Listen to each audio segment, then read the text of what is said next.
నిన్నటి రోజు మనము అనేక లోకాల వర్ణన గురించి మనం తెలుసుకున్నాం. మరి ఇంద్రలోకము, వర్ణలోకము, యమలోకము, కుబేరలోకము, ఇప్పుడు బ్రహ్మలోకం తెలుసుకుంటాం. ఇట్లా అనేక వర్ణనలు యొక్క రూపాలను మనం తెలుసుకున్నాం. అంటే ఆ లోకాల యొక్క వైభవము, ఆ లోకాల్లో జరుగుతున్నటువంటి విధానము, వాళ్ళని సేవించినటువంటి ఎంతోమంది రాజులు, ఎంతోమంది మహర్షులు, ఎంతోమంది సత్పురుషులు వాళ్ళని సేవిస్తూ ఉన్నారు. మరి అంతటి సౌభాగ్యాలను వాళ్ళు పొంది ఉన్నారన్నమాట. కాబట్టి భగవంతుడు అదే మనకు చెప్పేటువంటిది అదే. ఎందుకంటే మనము భగవంతుణ్ణి నమ్ముకోవడం వల్ల మనకు భవిష్యత్తులో మనకి ఏది అందాలో అది అందడానికి ఆయన ప్రణాళిక ఏర్పాటు చేస్తాడు భగవంతుడు నమ్మిన వాళ్ళకి. అందుకనే మనము ఈ సభాపర్వంలో మొదలైన తర్వాత మయుడు మరి కోరినాడు, నన్ను కాపాడినావు కాబట్టి నీకు విలువైంది నేను ఇస్తాను అని చెప్పినప్పుడు అర్జునుడు ఏమీ ఒప్పుకోలేదు.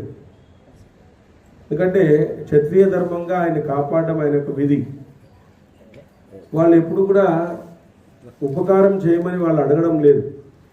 ఉపకారం చేయమని ఎక్కడా అడగలేదు వాళ్ళు, ఎవరు అడగలేదు. వాళ్ళు కృష్ణునికి అప్పగించినారు, దాన్ని ఫస్ట్ ధర్మరాజుకి అప్పగించినారు, ధర్మరాజు కృష్ణునికి అప్పగించినాడు. సో ఇట్లా ఎప్పుడు కూడా ప్రత్యుపకారం చేయాలా అనేటువంటిది వాళ్ళనేమో అడగలేదు. ఉపకారం పొందినాడు ఆయన, కానీ ప్రత్యుపకారం చేయాలని ఉబలాట పడుతున్నాడు. ఆ ప్రత్యుపకారాన్ని కృష్ణుడు వీళ్ళు భవిష్యత్తులో యుద్ధాన్ని ఎదుర్కొంటారు, అరణ్యవాసము అజ్ఞాతవాసం పోతారు అన్నీ తెలుసు ఆయనకి. మరి దుర్యోధని తొడ పగలగొట్టాలంటే భీమునికి గద కావాలా, ఆ గద తెచ్చి ఇచ్చినాడు. మయునికి ఏం కావాలంటే మయసభగా, ధర్మరాజుకి ఏం కావాలా, మయసభ కావాలా, ఎందుకంటే అక్కడ బీజం పడాలా, గురు పాండవుల యొక్క అసూయకు బీజం పడాలా. దైవదత్తం అని చెప్పేసి శంఖాన్ని అర్జునునికి ఇచ్చినాడు. ఇవన్నీ భగవంతుడు ముందుగా ఆలోచించి మనకి ఇస్తూ ఉంటాడు అన్నమాట. కాబట్టి భగవంతుని నమ్ముకున్నటువంటి వాళ్ళకి వాళ్ళు ఏం చేయాలో భగవంతుడు వాళ్ళకి ప్రేరణ చేసేస్తాడు. ప్రేరణ చేసి ఆ పుస్తకాన్ని అందించేస్తాడు. సంకల్పం ఒకతో చేపిస్తాడు, సంకల్పం ఒకతో చేపిస్తారు, ఆ పుస్తకాన్ని ఇంకోరికి అందిస్తారు. అట్లా అనమాట. ఏటిగట్లో పాపం సంకల్పం ఆయనతో చేపించినాడు భగవంతుడు, పుస్తకం నా చేతికి అందించినాడు ఆయన. ఇట్లా భగవంతుడు ఆ భవిష్యత్తులో ఏం జరగాలా అని చెప్పేసి మనకి భగవంతుడే ప్రణాళిక ఏర్పాటు చేస్తాడు. సో భగవంతుని నమ్మినటువంటి వాళ్ళు ఓన్ ప్లాన్స్ ఏమి ఉండవు, ఇంకా వాళ్ళకి ఓన్ ప్లాన్ అంటూ ఏముండదు. భగవంతుని నమ్ముకున్నటువంటి కుటుంబాన్ని ఆయనే చూసుకుంటాడు, వేరే ఏం లేదు. ఇంక నువ్వు ధర్మంగా ఉన్నావా ఆయన పక్షంలో ఉన్నట్లే. ఎందుకంటే ధర్మము అనేటువంటి దాని మీదనే మన సనాతన ధర్మం అనేటువంటిది ఆధారపడి ఉంది. ఆ ధర్మాన్ని పట్టించుకున్నటువంటి వాళ్ళు, పాటించినటువంటి వాళ్ళు, దాన్ని తెలుసుకున్నటువంటి వాళ్ళు, వాళ్ళకి అద్భుతమైనటువంటి ఇట్లాంటి లోకాల్లో ప్రవేశం ఉంటుంది. వాళ్ళకి ఏం కావాలి, ఈ లోకం ఎక్కడన్నా సరి అవుతుందా, భూలోకంలో చెప్పండి. ఎన్ని ఇండ్లు కట్టాలి దీనికి? 300 యోజనాల వెడల్పు అంటే యా ఇల్లు ఉంటుంది చెప్పండి, ఎక్కడన్నా ఉంటుందా? రాష్ట్రపతి భవనం కూడా ఉండదు అట్లా. మరి ఇట్లాంటి భవనాల్లో వాళ్ళకి ఆహ్వానం లభిస్తుంది. ఇలాంటి భవనాల్లో ఆహ్వానం లభిస్తుంది అంటే ధర్మాన్ని పట్టుకున్నటువంటి వాళ్ళకి ఎంత గొప్ప సౌకర్యము, ఎంత గొప్ప దుఃఖం అనే ట్రేసే ఉండదు అక్కడ. నో ఫియర్, నో సఫరింగ్, దుఃఖం ట్రేస్ ఉండదు. మరి ఇట్లాంటి లోకాల్లో ప్రవేశం లభిస్తుంది అంటే మనం ధర్మాన్ని ఎందుకు పట్టుకోకూడదు అనేటువంటిదే క్వశ్చన్. మరి ఇలాంటి లోకాల్లోనే ప్రవేశం కల్పిస్తుంది అంటే చిన్న చితిక కోసము సత్యాన్ని తెలుసుకోకుండా, ధర్మాన్ని పాటించకుండా మనకి ఇన్ని రోజులైనప్పటికీ కూడా మన మైండ్ మనం ఉపయోగించుకోకుండా ఉన్నాము అంటే అది ఎవరి తప్పు? భగవంతుని తప్పు కాదు. భగవంతుడు నీకు జంతువులతో పాటు జంతువులతో పాటు ఇచ్చినప్పటికీ కూడా 2 అవకాశాలు మనకి ఇచ్చినాడు. వివేకాన్ని ఇచ్చినాడు, మనిషి తెలివిని ఇచ్చినాడు, వివేకాన్ని ఇచ్చినాడు. అవివేకంతో ఆలోచించమని చెప్పినాడు. నువ్వు ఆలోచించకపోతే ఆయన ఏం చేస్తాడు? ఇప్పుడు జంతువులకి ఏం చెప్పాల్సిన పనిలే, జంతువులకు లేవు, వివేచన లేవు, ఏం లేవు. ఓ పాము పోతుంది అనుకోండి, ఒక సత్పురుషుడు తొక్కినా కాటేసేస్తుందని. సత్పురుషుడు కదా, ఈయన కాటేయకూడదు కదా అని దానికి ఏం లేదు, దానికి ఏమి లేదు. దాని స్వభావం అది, ఫైట్ ఆర్ ఫ్లైట్ అంతే, రెండే. అది మనల్ని చూస్తే పరిగెత్తనా పోతుంది, లేదా మనతో ఫైట్ చేస్తుంది అనమాట. దానికి ఉండేది 2 మార్గాలే. మనం చెప్పకపోతే అది పరిగెత్తిపోతుంది, మన ఊరికే అంటే కాదేస్తుంది. 2 విషయాలే. కానీ మనిషికి ఆలోచన ఇచ్చినాడు, వివేచన ఇచ్చినాడు. మనకి ఎన్నేళ్ళు అయినప్పటికీ కూడా మనకు తెలుసుకోవాల్సింది తెలుసుకోకుండా పోతే మనం మూడులు అనుకుంటాము, ఇంకేం చేయాలి చెప్పండి. కాబట్టి ధర్మాన్ని పట్టుకునేటువంటి వాళ్ళ గురించి మనము తెలుసుకుంటున్నప్పుడు వాళ్ళు ఎంత గొప్పగా వాళ్ళు ధర్మాన్ని పట్టుకొని కష్టాలను ఎదుర్కొన్నారు. కష్టం ఎదుర్కోవడం అనేటువంటి జీవితం అనేటువంటిది కష్ట సుఖాల సమాహారం. సుఖం లేకుండా కష్టం విలువ తెలియదు, కష్టం లేకుండా సుఖం విలువ తెలియదు. అవి 2 ఫేస్ చేయాల్సిందే, both sides of the coin అంటారు. కాబట్టి అవి రెండింటినీ కూడా మనం ఫేస్ చేయాల్సిందే. కష్టాలు వస్తాయని చెప్పేసి మనం భయపడకూడదు, సుఖాలు వచ్చినాయని చెప్పేసి మనం పొంగిపోకూడదు. ఈ రెండింటినీ ప్రతి ఒక్కరూ ఫేస్ చేసి ఉంటారు. కాబట్టి కష్టం వచ్చినప్పుడు నిబ్బరంగా తట్టుకునేటువంటి శక్తిని భగవంతుడు ఇస్తాడు. ఆ టైంలోనే ధర్మాన్ని పట్టుకోమని చెప్తాడు. అట్లాంటి ఆలోచన విధానాన్ని మనం చేయాలి.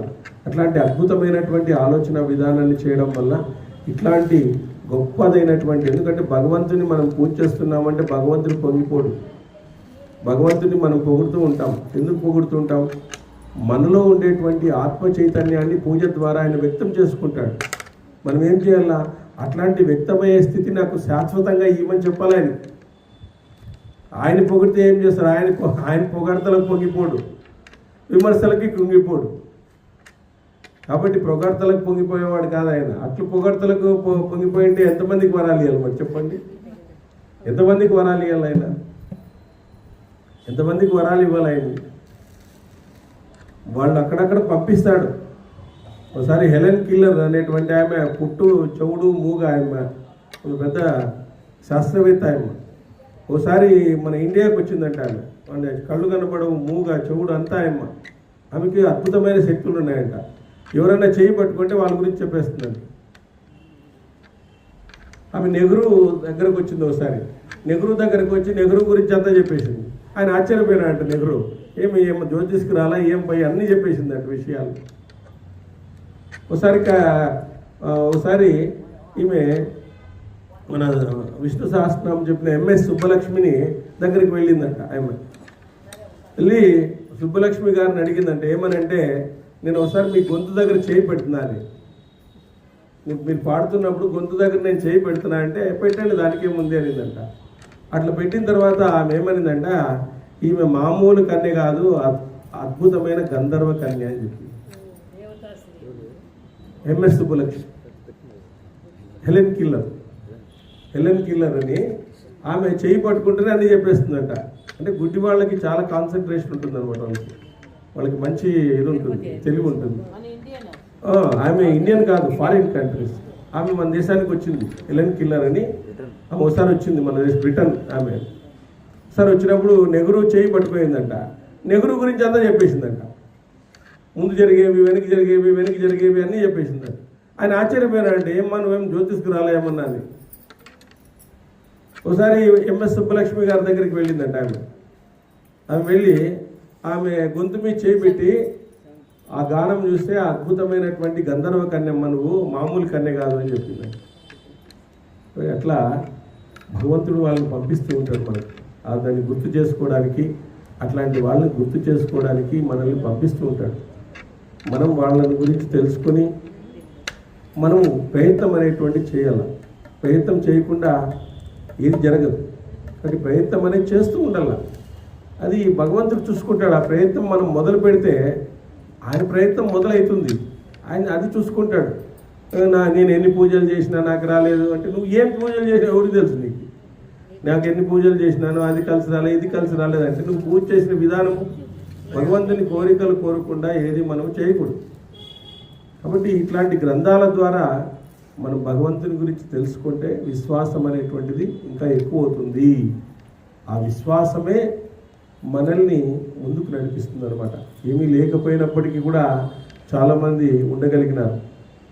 కడు దారిద్ర్యంలో కూడా వాళ్ళు భగవంతుణ్ణి కోరలేదు.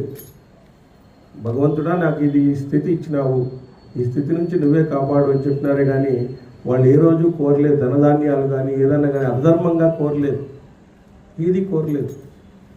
అధర్మంగా ఏదాన్ని ఏ రోజు కోరలేదు. అట్లాంటి వాళ్ళు కోకొల్లలుగా ఉన్నారు. మరి ఈరోజు వాళ్ళే అందరికీ అన్నం పెడుతున్నారు. రాఘవేంద్ర స్వామి వారు అది కడు దారిద్ర్యం. మరి అట్లాంటి కడు దారిద్ర్యంలో కూడా ఏ రోజు ఆయన చేయి చెప్పలేదు ఎవరిని. చాలే, ఇదే చాలే, మాకు ఎంత ఉంటే అంత చాలు, ఉంటే తింటాం లేకుంటే అట్లే ఉంటామని. రామానుజాచార్యుల వారు ఒకసారి వాళ్ళు ఒక చోటకు పోయారంట. ఒక శిష్యులందరూ కూడా ఆయన గురువు వచ్చేసి రామానుజాచార్యుల వారి గురువు ఆయన చెయ్యి మీద ఈయన నిమ్న జాతి వాడు అనమాట పాపం రామానుజాచార్యులు. ఆయన చేసి ఇదే చేసేటువంటి వాళ్ళంట. ఆయన మీద చేసుకుని పోతాడంట గురువు మీద. ఈ మిగతా శిష్యులంతా ఏం పైన ఇంత గొప్పవాడైనాడు ఏమీనా అని చెప్పేసి వాళ్ళు అడిగారంట. ఎందుకు ఆ విధంగా అంటే, ఓసారి మీరు వాళ్ళ ఇంటికి వెళ్ళి చూడండి అని చెప్పినారంట. చెప్తే వాళ్ళు ఒకరోజు వాళ్ళ ఇంటికి ఒకసారి దొంగతనానికి పోండి మీరు అని చెప్పి శిష్యులకు చెప్పాడు. శిష్యులకు చెప్తే వాళ్ళ ఇంట్లో ఒక దొంగతనానికి పోయినారంట. వాళ్ళు 4 శిష్యులు దొంగతనానికి పోయి కూర్చున్నారంట. వెళ్తే వాళ్ళు ఆ వస్త్రాలన్నీ అంతా బంగారు అంతా తీసుకుంటుంటే వాళ్ళు మెలకువైనా కూడా లేలేదండి, ఊరికే ఉన్నారంట. మళ్ళీ ఆమె మెడలో ఉండేవన్నీ తీస్తామంటే ఆమె తీసినారంట. మళ్ళీ ఈ పక్క తీయాలంటే ఈమె ఇట్లా జరిగిందంట. ఆమె తీసుకోమని జరిగిందంట. అది కూడా తీసుకున్నారంట. వాళ్ళు తీసుకునేసి వచ్చేసిన తర్వాత వాళ్ళు పొద్దున్నే లేచిన తర్వాత ఆమె అనిందంట, ఎంత కష్టంగా ఉన్నారో వాళ్ళు, ఇంకా దొరికిందో లేదో మన ఇంట్లో అంతా కూడా. ఆ డిస్కషన్ ఒకసారి మీరు వినండి. వాళ్ళిద్దరి మధ్య ఏం జరుగుతుందో అని చెప్తే, వాళ్ళు ఎంత కష్టంగా ఉన్నారో, బ్రాహ్మణులు పాపం వచ్చినారు, ఏదో దొంగతనానికే వచ్చినారు, మేము అంతా ఇచ్చింటే బాగుంటుంది, ఇంకా దోచుకున్నారో లేదో అని చెప్పేసి వాళ్ళిద్దరు మాట్లాడుకుంటున్నారు. అప్పుడు వాళ్ళకి అర్థమైందంటే ఎందుకు ఈయనంటే రామానుజాచార్యుల వారికి ఇష్టము అని చెప్పేసి, ఆయన శూద్రుడు అని చెప్పేసి వీళ్ళందరూ కూడా ఇది చేస్తారండి. కాబట్టి అట్లాంటి మహనీయుల అట్ల వరకు మనం పోమనుకోండి, అది వేరే విషయం. అని అంత ఇది ఉన్నప్పటికీ కూడా, తెలిసినప్పటికీ కూడా వాళ్ళు దాన్ని ఇచ్చినారంటే ఎంత గొప్ప సంస్కారం అనేది ఉండాలి చెప్పండి. ఎంత గొప్ప సంస్కారం ఉంటే తప్ప అట్లాంటివి లభించవు. అట్లాంటి ఉన్నతమైనటువంటి బుద్ధి సార్ అంటున్నారు కదా, ఉన్నతమైనటువంటి బుద్ధిని అలవర్చుకోవాలి మనం. చిన్న చిటిక దాంట్లకంతా కూడా మనము ఆశపడకూడదు. భక్తులమై ఉండి, భక్తులు అంటే చిన్న చిటిక దానికి ఆశపడకూడదు. ఆయన హరే కృష్ణ మూమెంట్ ఆయన చెప్తాడు కదా, ఆయన మనం హెలికాప్టర్లు తిరగాలంటే అసలు భక్తులు అనేవాళ్ళు. ఏమంటే మా స్వామి పెద్ద రథంలోనే తిరుగుతాడు పైన, మేము హెలికాప్టర్లు తిరుగుతామంటారు. అట్లుండాలన్నమాట మనం భక్తులు, అట్లుండాల. మనం ఏదో ఇది చేసుకుని అది చేసుకుని ఉండకూడదు అనమాట. మా స్వామి పెద్ద పెద్ద రథాల్లో తిరుగుతాడు. ఆయన మేము పుష్పక విమానంలో తిరిగితే మేము కారులోనే తిరగొద్దా అంటాడు ఆయన. కనీసం ఆయన శిష్యులు అయి ఉంటే మేము కారులోనే తిరగాలి కదా. ఏమయ్యా మీరు కారులో తిరుగుతారు, అక్కడ తిరుగుతారంటే అడిగితే ఆయన ఏం చెప్పాడు, మరి మా స్వామి అట్లా పోతే పుష్ప విమానంలో మేము ఇట్లా ఫ్లైట్లో పోవాలి అసలు చెప్పాడు. భక్తులు అనే వాళ్ళు తగ్గకూడదు అనమాట. మన ఆత్మవిశ్వాసాన్ని మనం తగ్గించుకోకూడదు ఎప్పుడు కూడా. భక్తులు అంటే దేహీగా ఉండడము, ఏదో పోగొట్టుకునే వాళ్ళలాగా ఉండడము, ఏదో రకంగా ఉండడం అనేది ఉండకూడదు మనలో. అలాంటిదంతా కూడా మనలో భక్తి భావన ఉండాలా, ఉన్నతంగా ఉండాలా, ఉన్నతమైనటువంటి బుద్ధి ఉండాలా, ఉన్నతమైన ఆలోచనలు ఉండాలా, మంచి ప్రవర్తన కలిగి ఉండాలా, ఎవరిని ఏది అడుక్కోకుండేటువంటి ఒక తత్వం మనం కలిగి ఉండాలి, ఆ నమ్మకం కలిగి ఉండాలి. అది ఏటిగడ్డ బృందానికి ఖచ్చితంగా ఉంది. ఎవరిని ఏది అడగలేదు మేము 5 ఏళ్ళ నుంచి ఎవరిని ఏది అడగలేదు. అది ఎవరిని ఒక పైసా కూడా అడగలేదు. ఏదో అట్లాంటి సందర్భాలు వచ్చినప్పుడు సహాయం చేయమని చెప్తాం. కానీ 8 లక్షల రూపాయలు 9 లక్షల రూపాయలు పాపం ఖర్చు చేసి మన వెంకటేష్ గారు ఉన్నారు, వాళ్ళే పర్యవేక్షించినారు పాపం ఆ దేవాలయాన్ని అంతా వాళ్ళు పర్యవేక్షించి ఆ రూపానికి తెచ్చుకున్నది వాళ్ళే. పొద్దున్న నుంచి సాయంత్రం వరకు ఉండి ఎంతో ఖర్చు పెట్టినాడో తెలియదు ఆయన. ఎంతో ఖర్చు పెట్టి నిద్రాహారాలు మాడి కూడా పాపము ఆ రూపం తెచ్చినాయంటే ఈరోజు ఆయన తలుచుకోవాలి. మేము ఊరు అక్కడ పోయింట్లేదు, మేము ఏదో డొనేషన్ అట్లా కలెక్ట్ చేసినాం కానీ పెద్దగా ఇది చేయలేదు. పాపం ఏం అవస్థపడినాడో ఏమో అంత రూపానికి తెచ్చి ఈరోజు మంచి ఆయన జీవితంలో మంచి గుడిని ఒక ఇది చేశాడు, పునర్నిర్మాణం చేశాడు. అది ఉదాహరణ ఏమంటే ఒకసారి ఆయన ఆరోగ్యం బాగా ఇబ్బందిగా ఉన్నాడు, ఇబ్బందిగా ఉన్నాడు. అప్పుడు రామని చెప్పినాడు, ఆ ఆరోగ్యం బాగాలేనా, ఆయన గురించి మనకు వచ్చే ఏదైనా ప్రేయర్ చేద్దాము అని చెప్పినాడు. ఆరోగ్యం కూడా బాగాలేదు. ధ్యానం చేసినాను మేము అప్పుడు బెంగళూరు హాస్పిటల్లో జాయిన్ అయినాడు. అక్కడ హాస్పిటల్ గెట్ అయినా మళ్ళీ ఇంత మనిషి వచ్చినాడు పాపం. మరణం మంచి వరకు పోయినాడు ఆయన చెప్పాలంటే. చాలా ఇది అయిపోయింది. అట్లాంటి మేము 4-5 రోజులు ప్రేయర్ చేసాం ఆయన కోసం. 8 గంటల్లోనే కూర్చొని ప్రేయర్ చేసి తర్వాత బతికినాడు. ఆంజనేయ స్వామి యొక్క కృపా కటాక్షం ఆయన చేసినటువంటి సేవ, ఆ విధమైనటువంటి సేవ. ఆర్త్ కూడా చూపిస్తున్నారు. నేను కోమాల్లో ఉన్నాను, కోమాలు అంటే వీళ్ళు ఆర్త్ కూడా చేసి నాకు ఆర్త్ కూడా చూపించినాం ఆయనకి. సంజన హాస్పిటల్లో అడ్మిట్ కోమాల్లో ఉన్నాను. దాని తర్వాత ఆయన దేవస్థానం అది అట్లా. కాబట్టి సంకల్పం ఎవరిలో జరుగుతుందో, ఎవరు దాన్ని చేయిస్తారో అది భగవంతుని ఇష్టం. అది మనం అనుకుంటాం నేనే చేయాలా, ఆయన చేయాలా, ఆయన ఇష్టం. అది ఎవరినైనా కూర్చోబెట్టచ్చు రేపు పొద్దున. సంకల్పం అది. భగవంతుడు ఎవరిని ఏం పని చేయాలో ఆ పని చేయిస్తాడు ఆయన, వదలడు ఆయన. ఇట్లాంటి నిన్న చెప్పుకున్నాం కదా, ఒక దొంగ కుబేరుడిగా మారినాడు. ఒక దొంగని కుబేరుడిని చేసినాడు ఆయన. చూడండి, ఇంతకంటే ఏముంది ఇంక చెప్పండి. ఒక వేటగాడిని కవి చేసినాడు ఆయన. ఒక వేటగాడు వాల్మీకిని కవి చేసి పారేసినాడు ఆయన. కాళిదాసుకి అక్షరం ముక్క రాదు మరి, అట్లాగే సరస్వతీదేవి అనుగ్రహించింది ఆయన. మరి ఆయనకు ఒక అక్షరం ముక్క రాదు మరి. మరి అమ్మవారి యొక్క కంటి స్పర్శతో ఆమె ఏమైనా చేయగలదు, ఏం లోకాలైనా చేయగలదు ఆయన. కాబట్టి మనము ఒకరు ఎక్కువ ఒకరు తక్కువ అనేటువంటిది కాదు. ఒకరు ఎక్కువ ఉంటారు, ఒకరు తక్కువ ఉంటారు అనేటువంటిది అనేటువంటి భావన మనలో వచ్చింది అంటే మనం ఏమీ ఎదగనట్లే. ఇంతవరకు మనం ఏమీ ఎదగనట్లే. మనం ఎక్కువ, వాళ్ళు తక్కువ, వీళ్ళు తక్కువ ఎవరు ఇక్కడ అనుకోవడం లేదు. ఎవరు ఎక్కువ, ఎవరు తక్కువ ఎవరు తెలుసు? ఎవరు ఎక్కువ అనుకుంటాం? భగవంతుడి కంటే మనం ఎక్కువ అరా చెప్పండి. మరి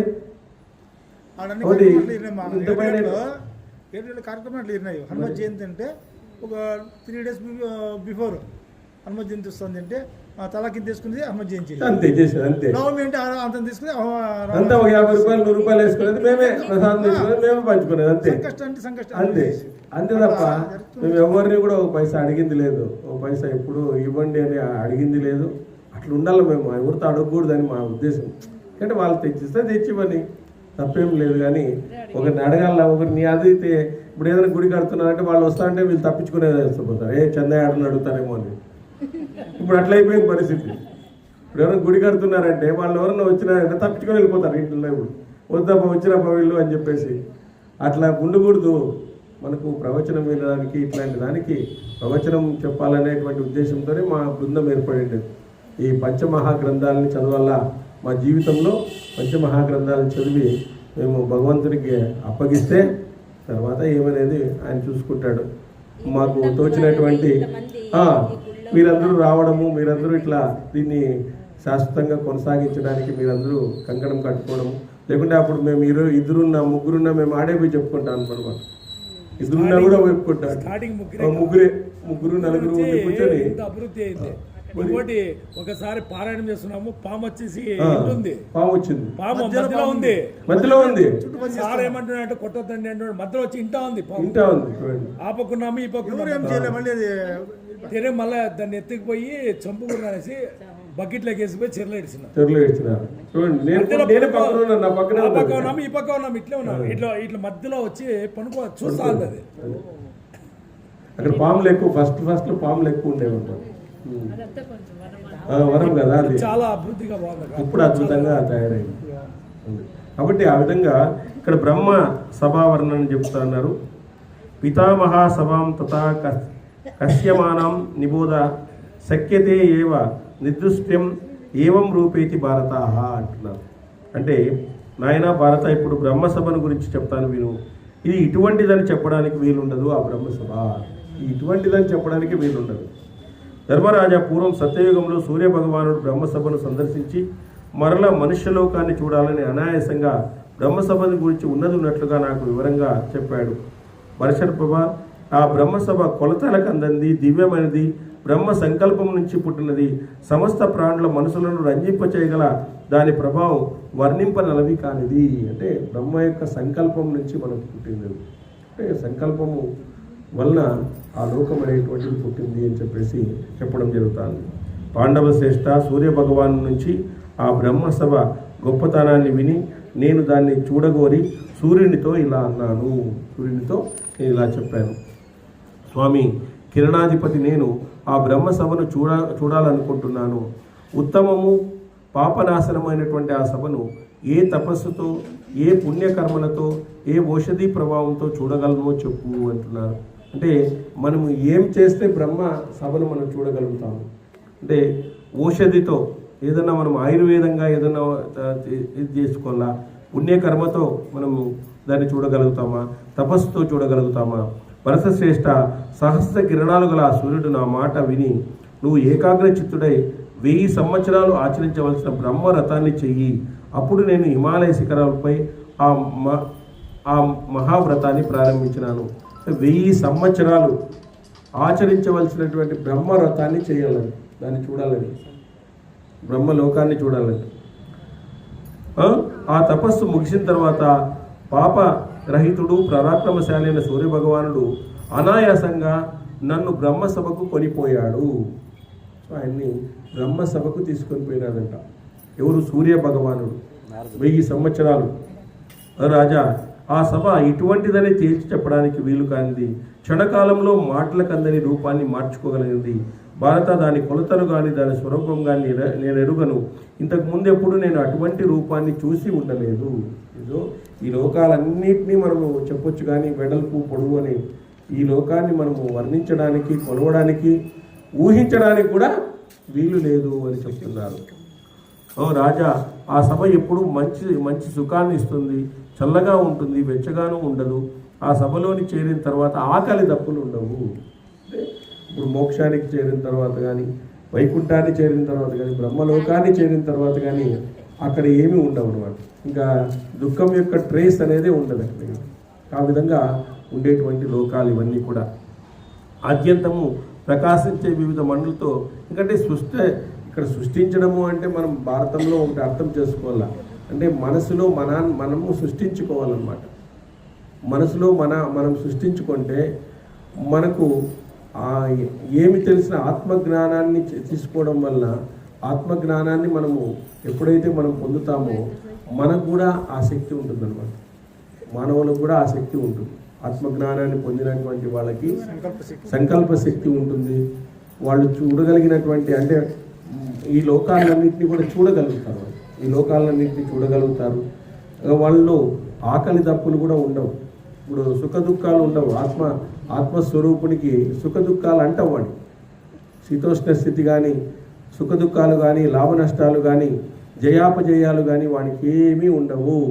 అర్జునుడు చెప్తాడు, అర్జునుడికి అదే చెప్పేది, ఆత్మజ్ఞానివైతే విజయము ఓడించడము రెండూ ఉండవు అన్నమాట. రెండింటినీ సమానంగా తీసుకుంటారు.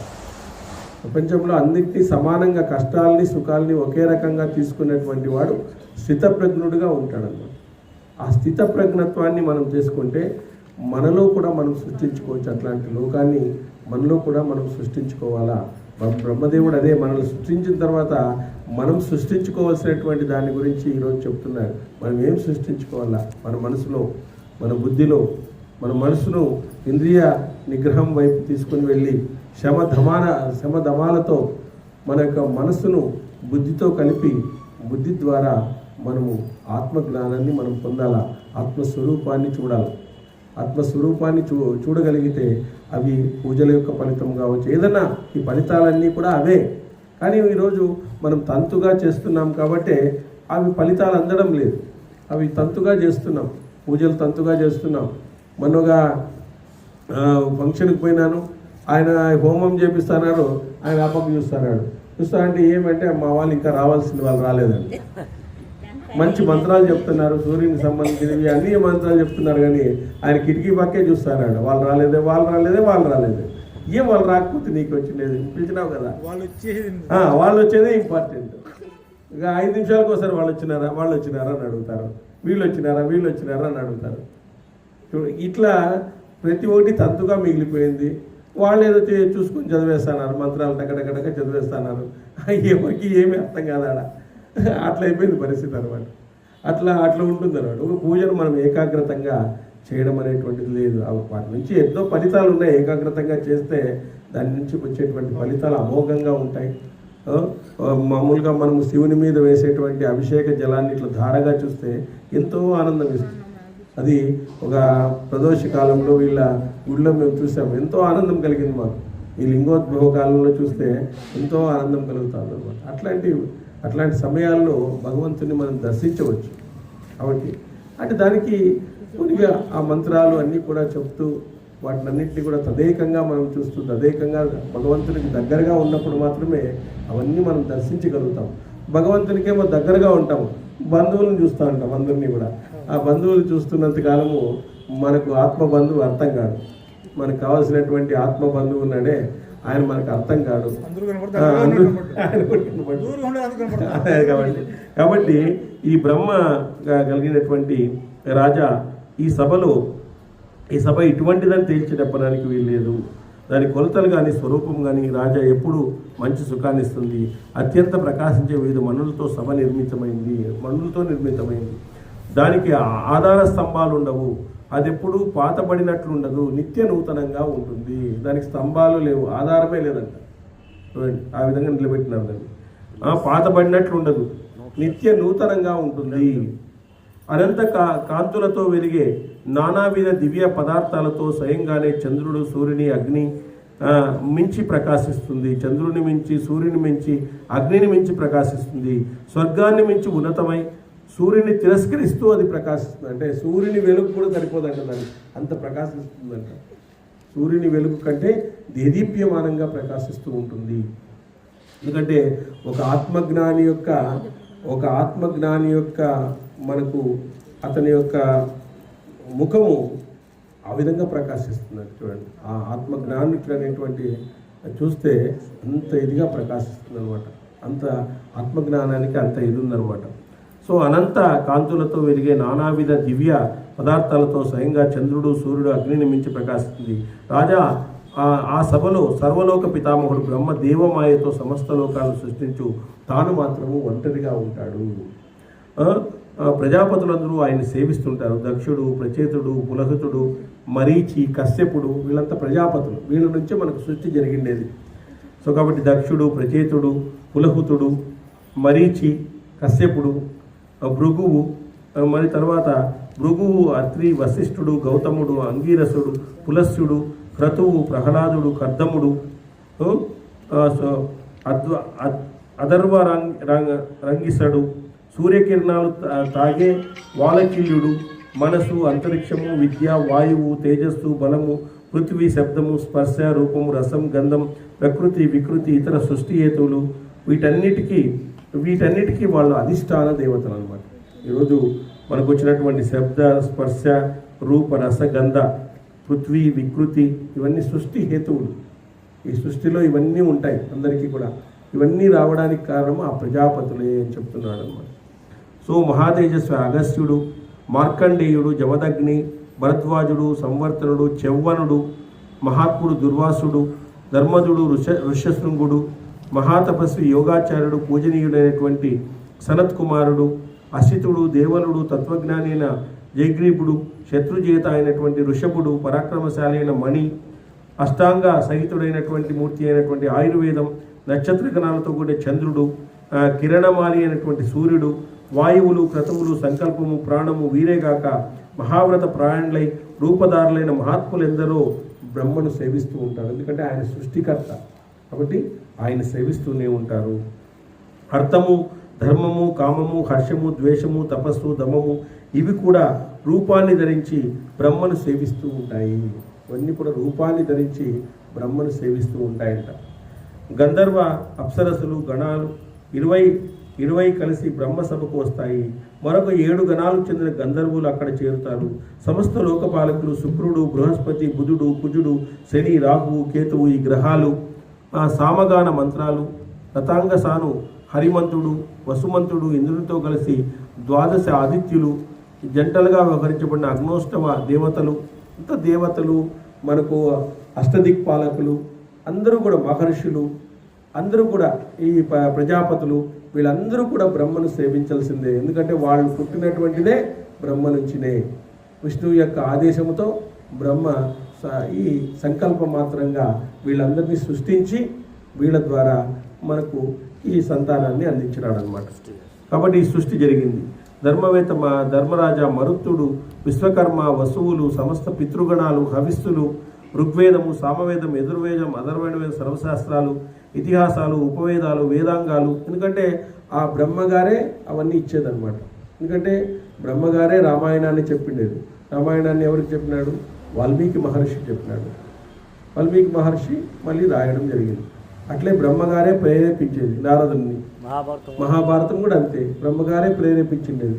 ఎవరు లేఖకుడిగా పెట్టుకోవాలి, ఎవరు రాయాలని చెప్పేసి అది ఆ విధంగా చెప్పిండేది. కానీ మొత్తం సృష్టి అన్నిటికీ కూడా సమస్త వేదాలు, సమస్త శాస్త్రాలు, సమస్త ప్రజాపతులు, సమస్తమైనటువంటి మహర్షులు, సమస్తమైనటువంటి విద్యలు ఇవన్నీ కూడా ఎక్కడి నుంచి ఉద్భవించినాయి అంటే బ్రహ్మ నుంచే ఉద్భవించినాయి. సో ఇతిహాసాలు, ఉపవేదాలు, వేదాంగాలు, ధనుర్వేదము, గాంధర్వేదము, అర్థశాస్త్రము, వేదాంగాలు, గ్రహాలు, సావిత్రి, దుర్గా, అకార, ఉకార, మకార, నాద, బిందు, ప్రణవం యొక్క 7 రూపాలు, మేధ, ధృతి, శృతి, ప్రజ్ఞ, బుద్ధి, కీర్తి, క్షమ, రాజా, సామగానాలు, స్తుతి గీతాలు, వివిధ గాథలు, తర్కముతో కూడిన భాష్యాలు, వివిధ నాటకాలు, కావ్యాలు, కథలు ఇవన్నీ ధరించి రూపము ధరించి అక్కడ ఉంటాయండి. చూడండి, మహాభారతం ఒక రూపం ధరించి ఉంటుంది, సద్గ్రంథాలు ఒక రూపాలు ధరించి ఉంటాయంట. ఎందుకంటే ఆ మహాభారతం అంటే కృష్ణుని యొక్క రూపమే ధరించి ఉంటుంది అది, అట్లా అనమాట. ఆ విధంగా గురు పూజ చేసినటువంటి పుణ్య పురుషులు ఎందరో అక్కడ ఉంటారు.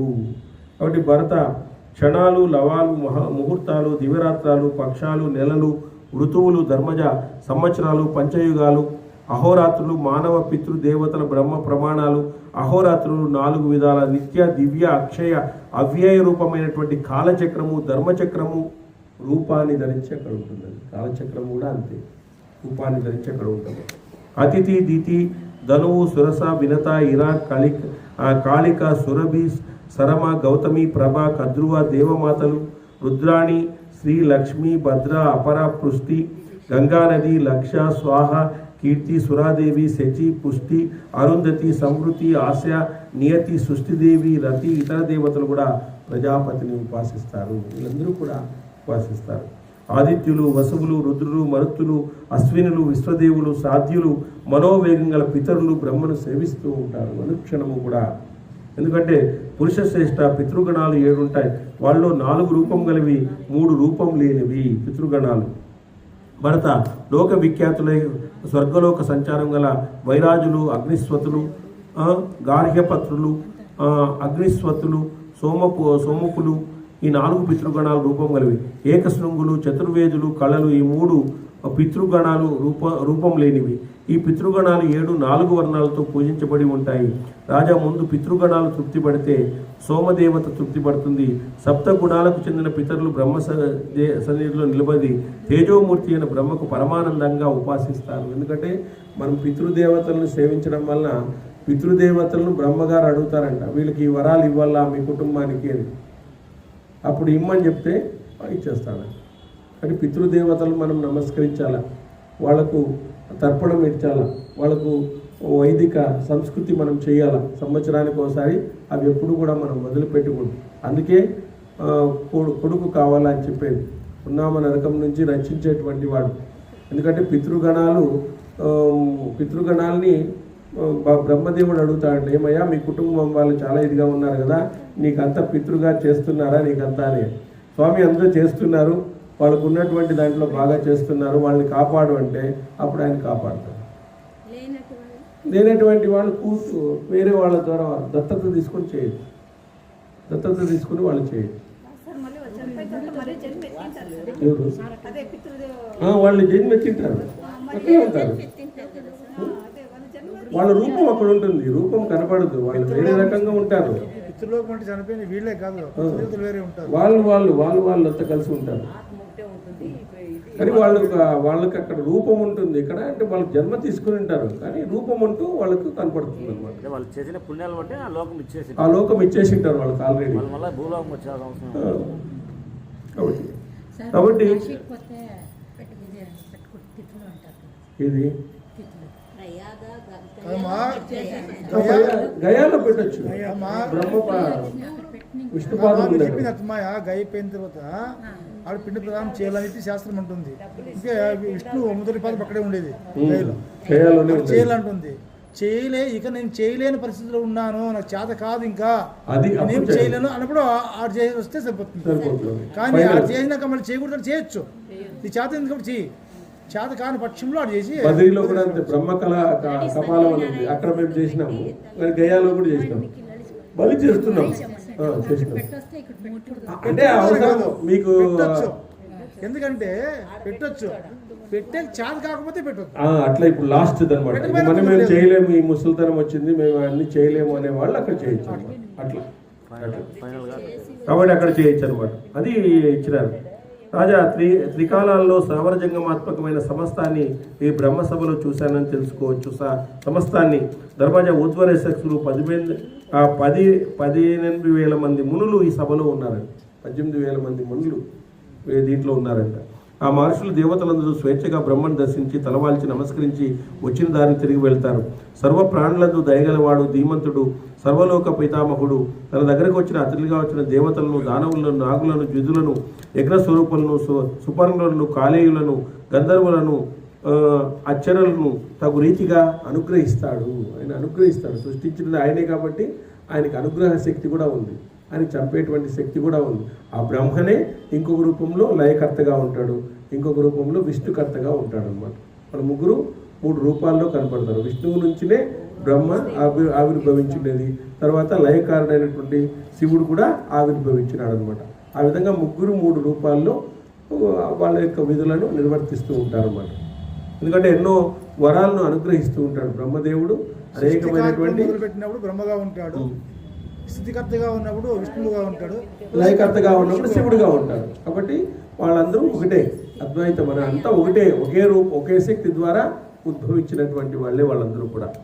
రాజా విశ్వరూపుడు అమిత కాంతివంతుడైనటువంటి బ్రహ్మగారిని అనుగ్రహించి, అన్నయించి, గౌరవించి, కోరికలు తీర్చి భోగ విశేషాలను అందిస్తాడు. భారత ఆ విధంగా బ్రహ్మ సభకు వచ్చిపోయే వారిలో కోలాహలం కనిపిస్తూ ఉంటుంది. రాజోత్తమ బ్రహ్మసభ సమస్త తేజస్సులు కలిగినది, దివ్యమైనది, బ్రహ్మర్షి గణ సేవితమైనది, పాపరహితమైన సంపత్తితో విరాజిల్లుతుంది.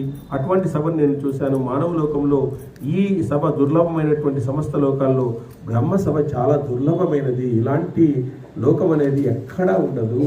ఇంతమంది సేవించేటువంటి వాళ్ళు, ఇంతమంది అక్కడికి వచ్చి సంతృప్తి పడేటువంటి వాళ్ళు, ఇంతమంది అనేకమైనటువంటి కోరికలను తీర్చుకొని వాళ్ళు సంతోషంతో వెళ్ళేటువంటి వాళ్ళు, అలాంటి అద్భుతమైనటువంటి సభను నేను చూశాను. భరత, ఈ సభలన్నిటికీ నేను గతంలో దేవలోకంలో చూశాను. ఈ సభలన్నింటినీ నేను గతంలో దేవలోకంలో చూశాను.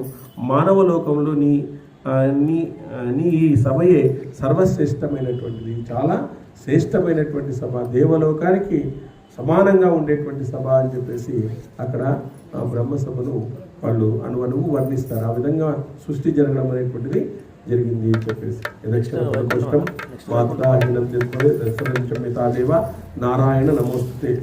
రేపు హరిశ్చంద్ర మహత్యం, హరిశ్చంద్ర మహత్యం,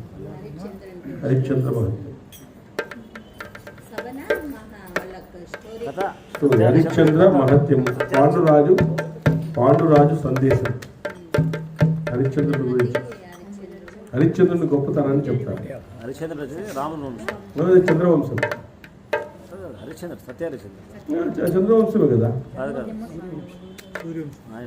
రాముడు వాళ్ళ రాముడు వంశమే. రాముడు వీళ్ళు సూర్యవంశం. శాఖం ఉంది.